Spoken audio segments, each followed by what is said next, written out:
അപ്പോൾ എല്ലാവർക്കും നമസ്കാരം. വിഷുവായിട്ട് ഒരു കടലപ്പായസത്തിൻ്റെ റെസിപ്പിയാണ്.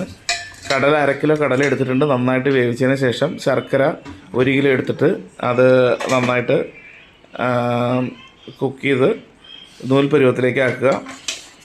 അപ്പോൾ ശർക്കര നമ്മൾ ആദ്യം ഒരു പാത്രത്തിൽ വേവിച്ചിട്ട്, കാരണം അതിൻ്റെ പൊടിയൊക്കെ അരിച്ച് കളഞ്ഞിട്ട് ഒരു നൂൽ പരുവത്തിലാക്കിയിട്ട് നമ്മൾ ഒരു ചട്ടിയിലേക്ക് മാറ്റിയിട്ടുണ്ട്. അപ്പോൾ പതുക്കെ എന്താ പറയുക, നൂൽ പരുവത്തിലേക്ക് ആയി വരുന്നുണ്ട്. അതിനുശേഷം നമ്മൾ കുറച്ച് നെയ്യെല്ലാം ചേർത്ത് കൊടുക്കുക. നൂൽ പരുവത്തിലേക്ക് ആയി കഴിയുമ്പോൾ ആവശ്യത്തിന് നെയ്യ് ചേർക്കുക. അതിനുശേഷം നമുക്ക് കടല അതിലേക്ക് നമുക്ക് ചേർത്ത് കൊടുക്കാം. വേവിച്ച് വെച്ച കടല നമുക്ക് വേണമെങ്കിൽ മിക്സിയിൽ ചെറുതായിട്ട് അടിച്ചിട്ടും ചേർത്ത് കൊടുക്കാം. ഇത് അത്യാവശ്യം നല്ല വെന്ത കടല ആയതുകൊണ്ടിട്ട് നമ്മൾ നേരിട്ട് തന്നെ ചേർത്തു. അത് കടല നമ്മൾ ഇതിൽ ചേർത്തതിന് ശേഷം നല്ലതായിട്ട് ഇത് കുക്ക് ചെയ്ത് അതിനകത്തേക്ക് ഇങ്ങനെ ഈ ഒരു പരുവം കണ്ടോ, ഈ ഒരു പരുവത്തിലേക്ക് ഇങ്ങനെ ആവി പറക്കുന്ന രീതിയിൽ അത് ആക്കിയെടുക്കുക. അതിനുശേഷം 2-ാം പാല് ചേർത്ത് കൊടുക്കുക. 2-ാം പാല് ചേർത്തിട്ട് നന്നായിട്ട് ഇളക്കുക. ഇളക്കിയെടുത്തതിന് അടി പിടിക്കാതെ ഇളക്കുക.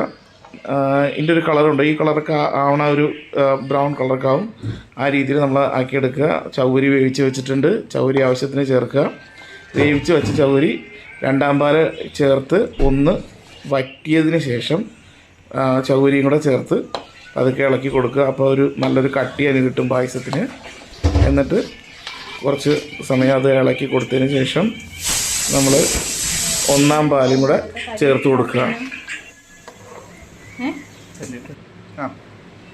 1-ാം പാലും കൂടെ ലാസ്റ്റ് എല്ലാം തിളച്ചതിന് ശേഷം നമ്മൾ ചേർത്ത് കൊടുക്കുക. 1-ാം പാല് സാവധാനം ചേർത്ത് കൊടുക്കുക. 1-ാം പാല് ചേർത്തതിന് ശേഷം ജസ്റ്റ് ഒന്ന് തിളച്ചാൽ മതി. 1-ാം പാല് ചേർത്ത് തിളച്ചു.